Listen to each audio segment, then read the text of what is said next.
also to Andrew Colbert, and he says to them that they are going to kill me. I was not messaging people the day before saying, I'm gonna be murdered, they're coming after me. Charlie Kirk's mom is stepping out and finally speaking up after Erika got called out for spinning the story.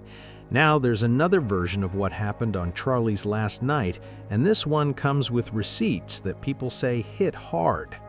What started as low whispers in the background has turned into loud contradictions that nobody can brush off. The timeline Erika first shared is now being picked apart piece by piece. She had already faced heat for saying over and over that Charlie was scared for his life. Now critics argue she's switching lanes, trying to repaint herself as the fearless protector in the room. And that's where things start looking even more complicated. Fresh details just popped up about a private dinner Erika reportedly set up on Charlie's final night. During that dinner, there was said to be a Zoom call with a rabbi in Israel who allegedly pushed Charlie to rethink certain public positions he had taken. You have the Times of Israel able to say this. That's the narrative. It was written. This is the perfect screenplay for them. If that's accurate, it raises serious questions about what was being discussed behind closed doors that night. That one detail has people side-eyeing the whole situation and asking real questions. The optics feel off. The timing feels even worse. Now folks are wondering if that night was planned out more like a strategy session than a heartfelt goodbye. That's a heavy thought. So now attention is shifting to the new receipts that just dropped, and even more importantly, how Charlie's mom reacted when she heard what was being said behind the scenes. Her response wasn't quiet, and it definitely wasn't brushed aside. I'm just going to jump in here and tell you that's a lie. What we know happens thereafter is Charlie concludes this call with Josh and the rabbi, and then he sends off text messages to his security chief, Dan Flood. It's been 5 months since the assassination of Charlie Kirk, and the media spotlight still hasn't moved. It's locked in tight. Erika has been everywhere, back-to-back interviews, formal appearances, polished photo ops. Cameras follow her non-stop. She hasn't stepped away from the public eye since his passing, not even for a moment. Every headline circles back to her voice, her emotions, her version of the story, and people are starting to notice that pattern in a big way. Many people know that Charlie sensed that he was going to die tomorrow is an absolute fact. Why these individuals are all being quiet about that is a massive question mark. But here's what people can't stop asking. Where are Charlie's parents in all of this? That question keeps popping up everywhere. They've barely been seen in the coverage, and Erika hasn't publicly mentioned them much at all. Instead, she pointed out that her own mother played a big mother figure role in Charlie's life. That comment alone had people talking because it felt like a shift in focus that didn't sit right with everyone. Now, according to an insider close to Charlie's mother, Catherine Kirk, his parents are doing what most grieving families do. They're mourning in private. They're staying low, away from cameras, away from noise, away from the drama. That part makes sense, but here's where it gets uncomfortable. Sources say what's really disturbing Catherine isn't just the non-stop media attention. It's the way Erika's version of Charlie's final days keeps changing. And we're not talking about tiny mix-ups. These are major switches in the story, big details that don't line up the same way anymore. That's the part that's hitting hard behind the scenes. Charlie's mom reportedly believes her son was deeply shaken near the end. Not just stressed, not just overloaded with work. I knew that there were people out there that hated us with deep passion of hate. But it didn't scare us. He was never afraid of that. Neither was I. Obviously, we protect our children. You know, we don't show their faces on the internet. She feels he was genuinely unsettled in a serious way. And here's the part that really has people whispering. An insider claims Charlie had allegedly started questioning Erika herself. That's not a light accusation. That's heavy stuff, and it changes how people look at everything that happened in those final days. if that was our last day, it was our last day. Like, we always lived as if it was the last day. That's why Charlie's speeches were so good. But again, it wasn't anything that, you would think any different. On top of that, the same source says Catherine Kirk is even thinking about sitting down for an interview with Candace Owens to finally clear the air. The goal? To explain how her son was truly feeling before everything went down. If that interview happens, it could shake up the entire narrative in a big way. Because let's be honest, people keep asking one thing over and over. Why does the story keep shifting? Why are there disagreements now about whether Charlie was facing serious threats or increasing his security before September 10th? Every time Erika speaks, critics claim new details pop up that don't match earlier versions. It's starting to feel like trying to solve a puzzle where the picture won't stay still. And nowhere is that more obvious when people compare the different accounts of Charlie's final night. Multiple versions of that evening have been shared, and they all circle back to Erika's telling of events. That's why the pressure keeps building. Erika and Charlie Kirk heard about these curses, and that news genuinely rattled Erika in particular. She knew Christian teaching on the subject. She loved Charlie, absolutely. And she was scared when she heard of the curses Jezebel had called up. The first public version of events came out during her September 21st in-person interview with the New York Times. That's where the official timeline first took shape, and at the time, many people accepted it without much pushback. According to the article, on the evening before Mr. Kirk traveled to Utah, he and his wife had dinner in the Phoenix area with a friend described as a faith leader. The stated purpose was to pray over his upcoming tour of roughly 20 college campuses. The report explained that both Mrs. Kirk and the friend were concerned during dinner. It even claimed that Mrs. Kirk urged her husband to start wearing a bulletproof vest. That detail stood out immediately because it painted a picture of rising fear and serious concern. So much so that she and Charlie contacted a friend who I believe she said was a Catholic priest, but definitely a friend, and asked him to come over and pray with them over Charlie the night before he was murdered. She eventually worked it through, and so did Charlie. That, as she later told me, weapons will form but not prosper. The article also said that when Charlie hesitated about wearing extra protection, the friend suggested he speak behind bulletproof glass instead. That suggestion added another layer to the narrative, making it sound like everyone at the table believed there was a real threat hanging over the tour. That was the first version the public heard, clean, direct, structured. But now that people are reviewing timelines and comparing statements, they're starting to question whether that account lines up perfectly with everything that's been said since, and that's where the scrutiny begins to grow. Erika's original claim was that she and this faith leader, who Megyn Kelly later identified as a Catholic priest, were deeply worried about Charlie's safety. She said they pushed him to take serious protective steps in case someone tried to harm him. That paints a very intense picture, like there was real danger hanging in the air that night. Now fast forward to September 23rd, and Megyn Kelly added another layer to the story. She shared that Erika was allegedly shaken because of a Jezebel article that mentioned a so-called curse involving Charlie.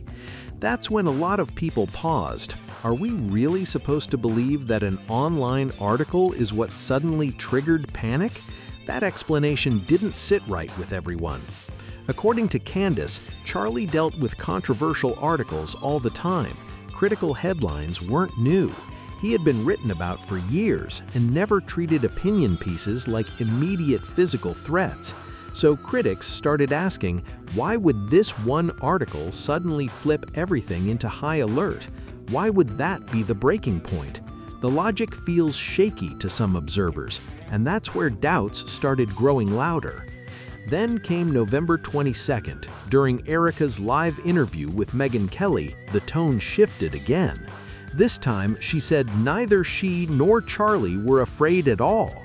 In this version, September 9th was described as just a normal evening before a speaking event. No tension, no urgent security push, no major fear in the room.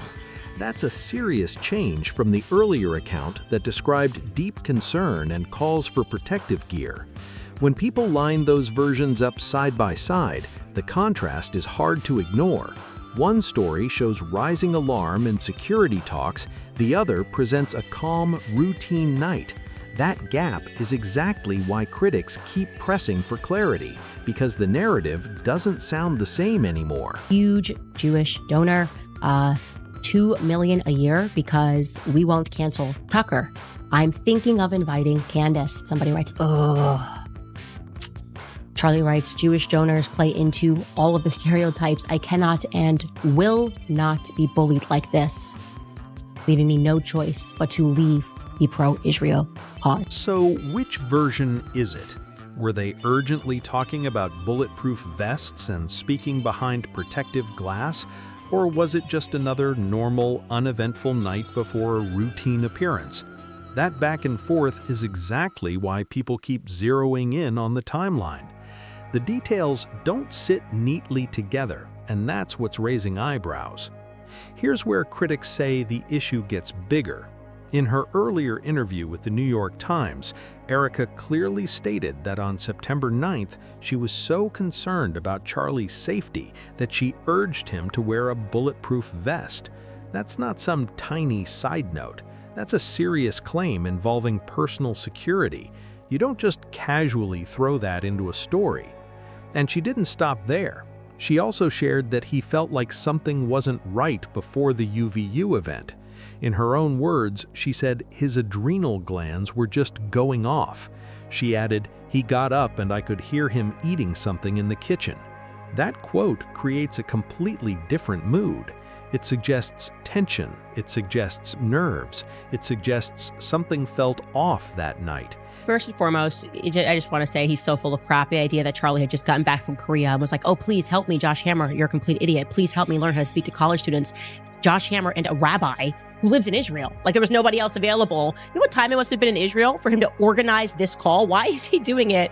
And that picture doesn't exactly match the later version describing a calm, ordinary evening. That contrast is what people can't ignore. With this rabbi, was it Wojcicki, whatever his last name is, you're not going to just call like Dennis Prager, who you're apparently writing a Shabbat Shalom book with. It seems a little suspect. So you're actually clarifying for us something that's amazing. This is a stunning admission, okay? Because we know that when Charlie got off of this phone call, he texts that evening a text message to Dan Flood and Andrew 𝗘𝗿𝗏. Suggests he was restless, tense, maybe even anxious. So which version are people supposed to lock in on? Was he shaken and unable to relax? Or was it just another calm, routine night before a speaking event? Those two storylines don't blend together, and that's exactly where critics say the narrative starts cracking again. Now there are reports hinting that something else may have happened on September 9th that hasn't been fully explained. And according to Candace, it didn't just involve a Catholic priest. There was also mention of a rabbi based in Israel. That detail shifts the whole context in a big way. Candace claimed that on September 8th, Charlie allegedly sent a message saying he was stepping away from involvement in the Israel cause. That's not some small tweak. That's a serious move, especially when you consider the political ties and donor relationships connected to Turning Point. If accurate, that decision would carry real weight and real consequences. After Candace spoke about it publicly, Turning Point-affiliated podcaster Josh Hammer responded. He clarified that the message was actually sent on September 9th, not the 8th. According to him, after that exchange, Charlie reportedly joined a Zoom call to go over certain talking points and receive guidance. Now the timeline feels even tighter. Messages, a Zoom call, religious leaders involved, major political positioning. When you stack those details together, people naturally start asking more questions about what was really unfolding behind the scenes that night. Totally out of context screenshot of Charlie Kirk being very upset that a Jewish donor was withholding his $2 million donation. And she used this as an attempt to say, oh, Josh Hammer's lying, that Charlie Kirk remained pro-Israel until his final moments. Now people are lining up the dates, the interviews, the messages, and asking the big questions. What was actually said? Who was really on that call? And why weren't these details clearly laid out in the earlier interviews? Yeah. But she's also holding aside that 2 hours after this screenshot, if you look at the timestamps, 2 hours after that, I and a few others were in a small Zoom chat, a small Zoom call with Charlie Kirk the night before he was killed that Charlie organized. Charlie organized this Zoom call for the express purpose of trying to make sure that he had all the best answers, the best messaging advice for how to speak about Jewish-Christian relations and the Israel question on college campuses. When you stack every version side by side, the timeline doesn't feel smooth. It feels like a maze with sharp turns and missing signs. And here's where the story takes another serious twist. Candace revealed that the Zoom call reportedly included a rabbi who doesn't even live in the United States. According to what she shared, the conversation wasn't relaxed or friendly. It allegedly became heated. There were claims that serious pressure was being applied. Even more intense, there were accusations that incentives were brought up in an effort to influence Charlie's position.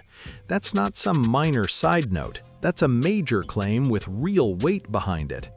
Then comes the message that made people stop cold.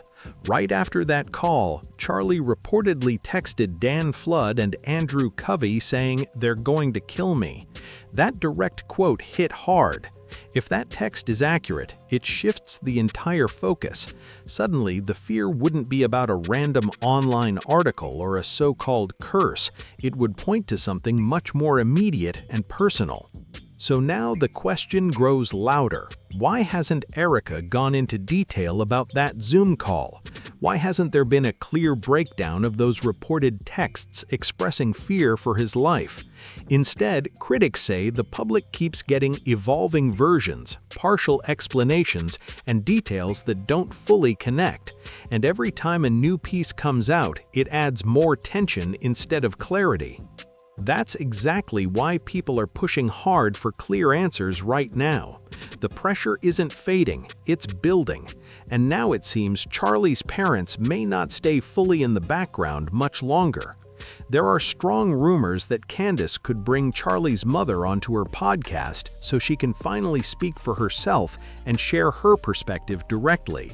If that interview actually happens, it could shift the entire conversation overnight, because at the end of the day, people aren't asking for drama, they're asking for transparency. They don't want clashing timelines or shifting details. They want one clear, steady version of what really happened. This whole situation has turned into something bigger than anyone expected. The timelines don't match, the details keep shifting, and the questions just won't go away. At some point, everything needs to be laid out clearly so people can understand what really happened. No spin, no confusion, just straight answers. If Charlie's mother does decide to speak publicly, that could be a turning point in this entire story. Until then, people are going to keep connecting dots, comparing interviews, and demanding clarity. Because when stories change, trust starts to shake, and once that happens, the pressure only grows louder. What do you think is really going on here? Drop your thoughts in the comments below. Make sure you like this video, subscribe to the channel, and share this with anyone who's been following the story. The conversation is far from over, and you don't want to miss what comes next.